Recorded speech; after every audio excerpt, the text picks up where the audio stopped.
Hi, can I grab everyone's attention a second? I'm due to start at 12:20, but I got an email saying the time is very short today.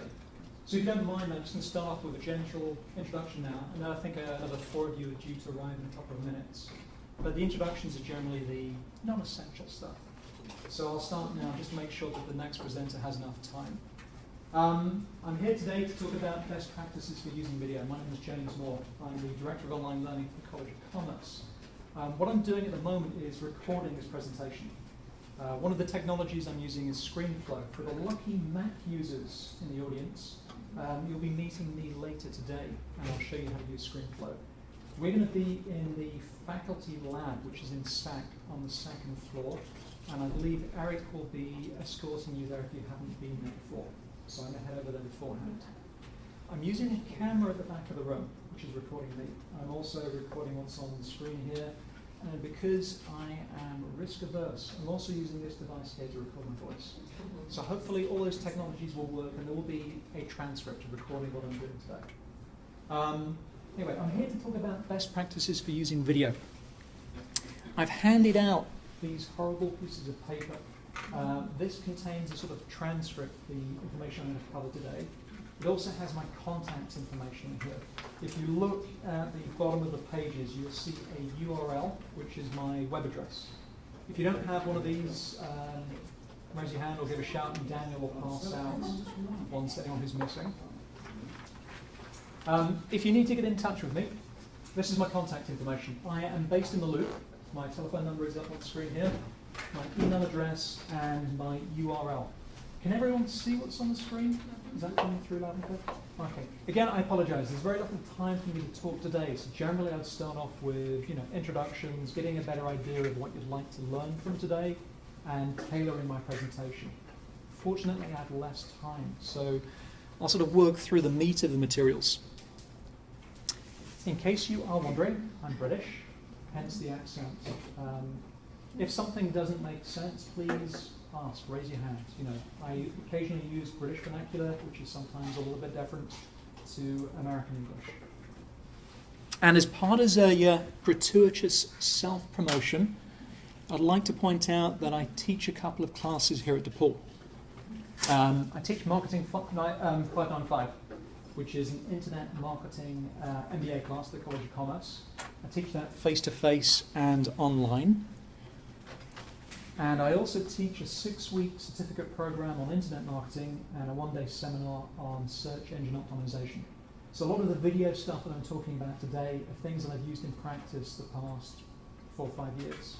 So it's based on doing things, discovering that it didn't work, refining things, and discovering a better way of using video. But anyway, back to the plot, back to the real stuff. I realize that I have little time today, so I will talk quickly.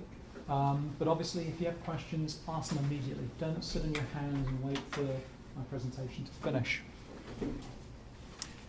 I won't show this in totality, but one of my recommendations before I start is to chase out this particular video here, which is called Web 2.0, The Machine is Using Us.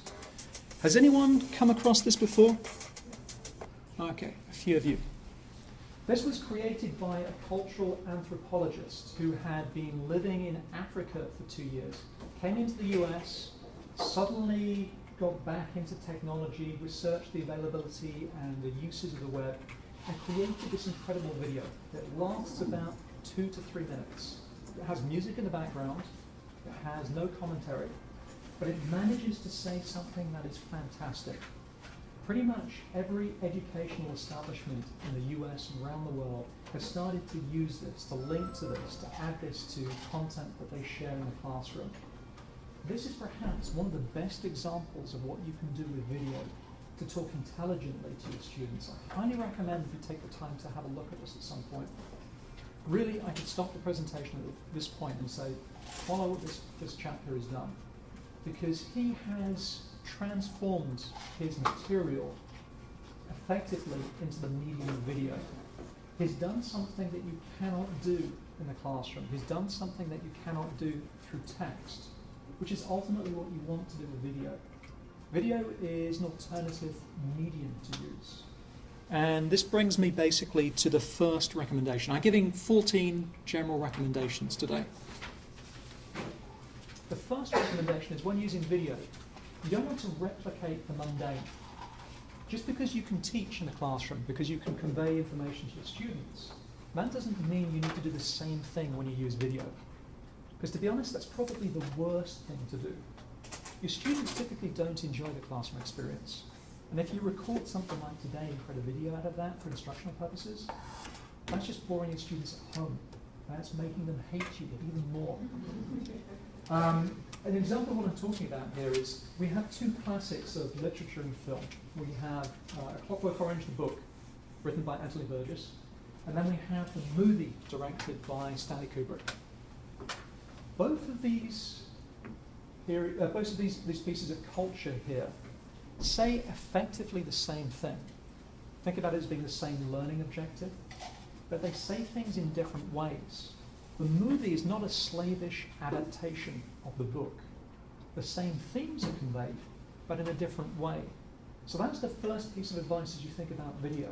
Don't try to replicate what you're doing in the classroom. Focus upon the learning objective that you want to convey to your students, and then use the advantages of video. Now, one of the advantages you obviously have with video is non-verbal communication. For those of you who are teaching in the soft sciences or teaching nuanced concepts, this is where video can come across well, because you can record somebody and the hand gestures, the facial tics, sometimes can convey additional information that you wouldn't get through text or you wouldn't get through audio. Next piece of advice is brevity. Ideally, what you create as a video asset should be no longer than 7 minutes. Typically, people's attention starts to waver at about 2 to 3 minutes. So the concept here is less is more. Focus on one learning outcome and create something that is as brief as possible. You might have heard as well there's a ratio for creating video content. Generally, for every 10 hours of production, you create 1 hour of video. So again, this focus on short makes a lot of sense. Now, to do this effectively, you want to chunk your material. If you think about the experience of teaching in the classroom, you might be teaching for an hour and a half, maybe 3 hours. Don't try to replicate this online. Chunk up your material into discrete little blocks of instruction, little nuggets of learning. And hopefully these things should focus on one particular learning outcome, and again, no longer than 7 minutes if you can help it. Now, a piece of advice that I learned the hard way here: whatever you do, don't number these elements here. Don't create this incredible numerical scheme of organization. Because what will happen in the future is you'll discover that you need to make changes. There's something that you decide to insert. There's something that you decide to delete. At which point your numbering convention has gone to hell. And you're going to be wasting time renumbering things. So again, just a little piece of advice. Create these discrete elements, but don't number them. If you're creating video, be aware that you might want to create a transcript that accompanies that. Not all of your students are able to see. So if you focus on video, you're making it very difficult to communicate with those folks. There are ADA Section 508 recommendations. There's a site on the web which is linked to from this document here. They give some recommendations. But ideally, as you create a video asset, you've got a transcript that accompanies it. Okay. And in a similar fashion, as you create video to be used on the web, be aware that there are multiple methods that your students can interact with those video assets. Ideally, create multiple methods that people can view or download those videos. And the folks from IDD can help you with that. Up on the screen, there are 4 methods here: Uyala streaming video, iPods, smartphones, and real media. Create these multiple methods so if technology breaks down on one of those methods, your students can still use that video asset. And as you do that, you want to be aware of a fundamental difference in formats that's available to you. At its most basic, you have the choice of streaming, which is live. It's something you see on a computer screen, or something that is downloaded. Now, these two options offer particular advantages and disadvantages. When something is streamed, it plays instantly. So we have the instant gratification, but it's also tethered.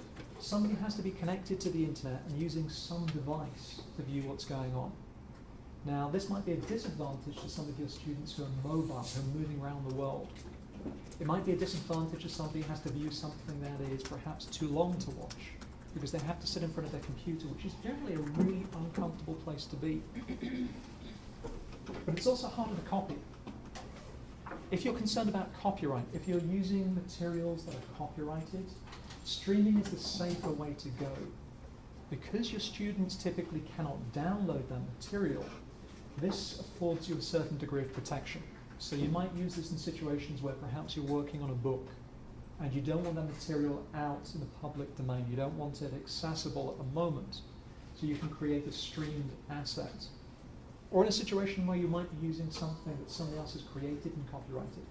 Perhaps you're showing movie clips, you're using Walt Disney animation. These companies are notoriously litigious.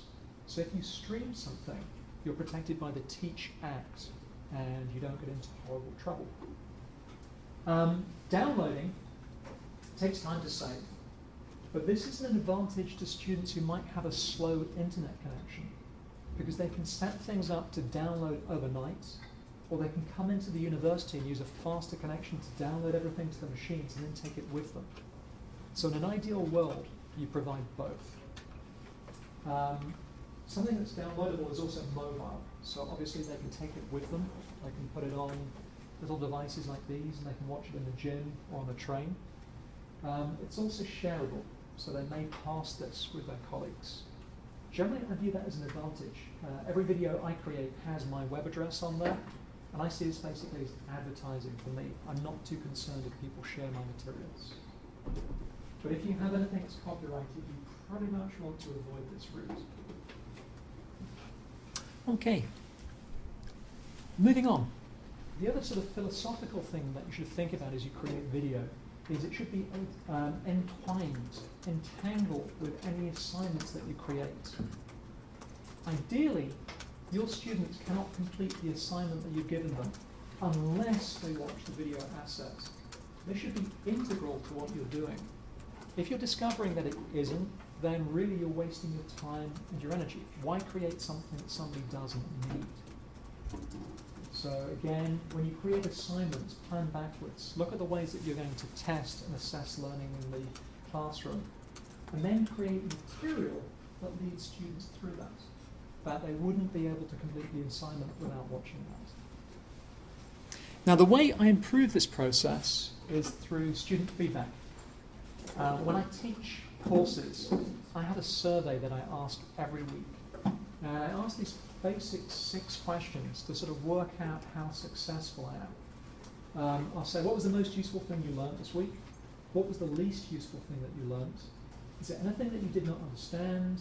Did you experience any technical difficulties? Is there anything you want to tell me? And then I end with how useful to you were the videos. Now in Blackboard, I can create these surveys anonymously. So the students who complete them know that I won't sort of look badly upon them if they say something that they consider to be nasty. And I won't sort of view them more favorably if they say something nice. This anonymity allows them to respond, I think, correctly, accurately. It gives me valuable information. I use this to work out whether the videos are of any use and whether students are actually learning something from them. Combined with this, you've got to think about how you're going to archive these video assets that you create. Hopefully you're creating something that will last some time. Ideally, what you create will be available for a year or two in your courses or on the web. But at some point, you're going to have to go back in and change things. So get into the habit of creating a useful naming convention, creating metadata, and putting things in a safe place. because it could be that you need to change something at some point in the future, and sometimes it's easier to go in and edit something that you've created rather than creating it anew. And then the last pieces of advice that I sort of want to end with are places for inspiration. There are many, many books and videos out there that will give you a good idea of how you should use video effectively. But you're using dots basically to streamline that process. You're here because you want to find the most valuable information as quickly as possible so you can create your online courses. So that being said, I would highly recommend reading the works of this gentleman here, Richard Mayer, and one book in particular, which is Multimedia Learning. This was recently updated. The second edition, I think, was published either this year or last year. He has managed to test students using multimedia materials and then assess whether learning has taken place. So there's some rather useful pedagogy there that can inform the way that you create videos and materials. Boiled down, what he says is this: when you create a video asset for instruction, you want to remove unnecessary distractions. You want to create an abstraction of information, and you want to combine simultaneously multi-channel methods of communicating with your students. So when you talk about an important topic, when you mention that and that sound comes out of your mouth, an image that corresponds exactly to that topic appears on screen. This is why you don't want to film in the classroom, because there's all this other stuff going on. If you were to record what was going on today, you might be distracted by what people are doing in the room. You might be distracted by the elements that are on the walls. So when you create something that's a video asset, ideally you don't want to film the classroom. So one of the smart things you can do is you can work with IDD that has a green screen room. You can film something and they can abstract the video. They can take out the unnecessary elements behind you and then integrate the materials that are useful to you simultaneously. So when you talk about something, that element could appear behind you on the screen. So here we have the non-verbal communication, somebody using their hands and body gesture to talk. And then you can add the appropriate image that informs that learning. This is obviously, more work. It takes a little bit more to do something. But this is how you can create something that should definitely improve the learning experience. But anyway, recommend his book, well worth reading. The second thing that I would like to recommend are the works of Edward Tufte.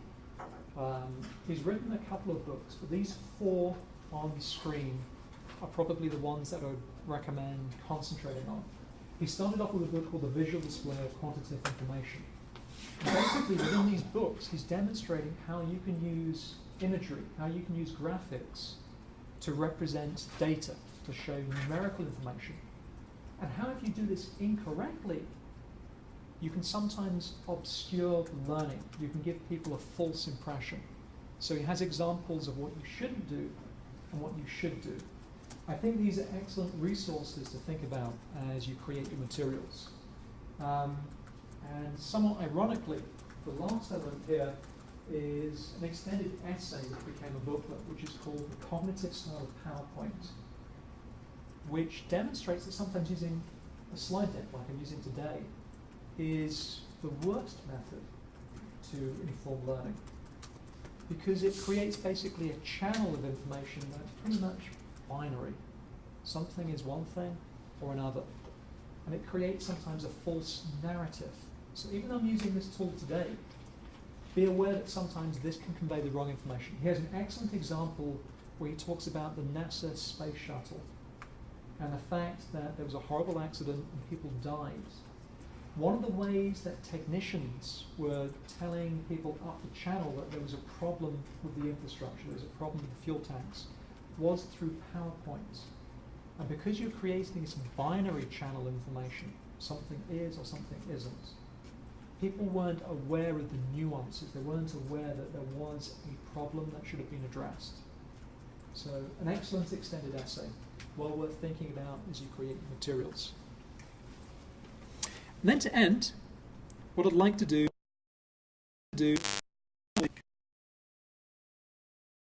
Again, one of the ways that you can inform yourself as you create materials is to look at advertising. Advertising is able to convey a discrete message in 30 seconds, a minute or so. So up on screen here, and I've switched off the audio, I'll turn this up a little bit, is an advert for the Honda Accord Cog. I like this because it demonstrates the advantages of video. What we have on screen here is every part of the Honda Accord. This was taken apart and it was put into a warehouse in France, and it created this sort of Heath Robinson contraption where you start the process off and every element is integrated. Every element affects every other element. So I realise time is short. I want to play this into the end because I think this is very helpful as you think about video.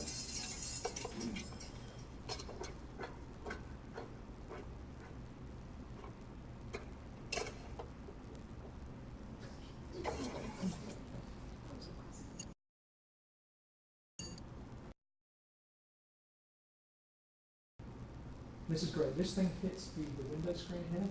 There's a motion detector which then is activated and the window screen goes down and the thing rolls through. Unfortunately, technology is failing on here slightly. This is slowed down to molasses. So I may actually pause this at this point. Okay.